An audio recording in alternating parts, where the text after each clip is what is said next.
Today we're here with Swampfox Optics at Rocky Mountain Range Day, and I have Doug here, and he's going to explain to us what Parallax is on a higher magnification scope. So, in my background, I'm used to hunting with rifles that have a windage and elevation adjustment. This higher power scope, reaching out to longer ranges, that's a parallax adjustment. I recently got the Warhawk from Swampfox, and it was my first experience shooting a gun that has that.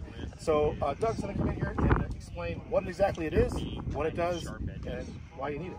Absolutely. So at its very minimum, all parallax is just distortion. When you're working with glass, it's not perfect like our eyes can be sometimes. And so when we're working with parallax, all that is going to end up being at the end of the day is distortion at a given distance. And very few optics are going to be something that don't have any distortion.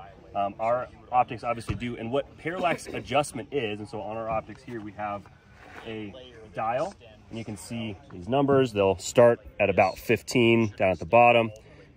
And then as you go up, it takes you all the way out to usually around 200.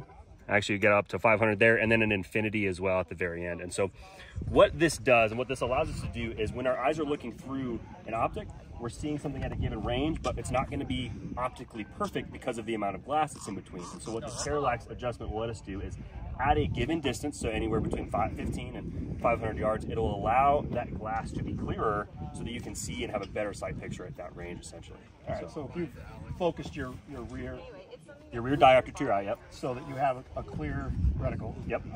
And you've sighted in, say, like 100. Yep. And then you're getting out to 5, things might start to be a little out of focus. Correct. Or a little exactly.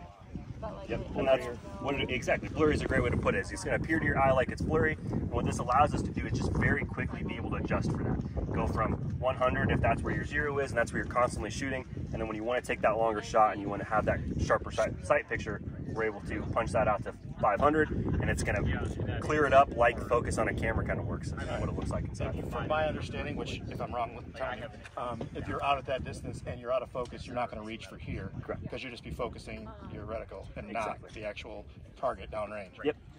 Exactly correct. Yep. All right. Well, thank you for stopping by. I'm Jared. If you like this video and you found it helpful, be sure to hit that thumbs up and subscribe.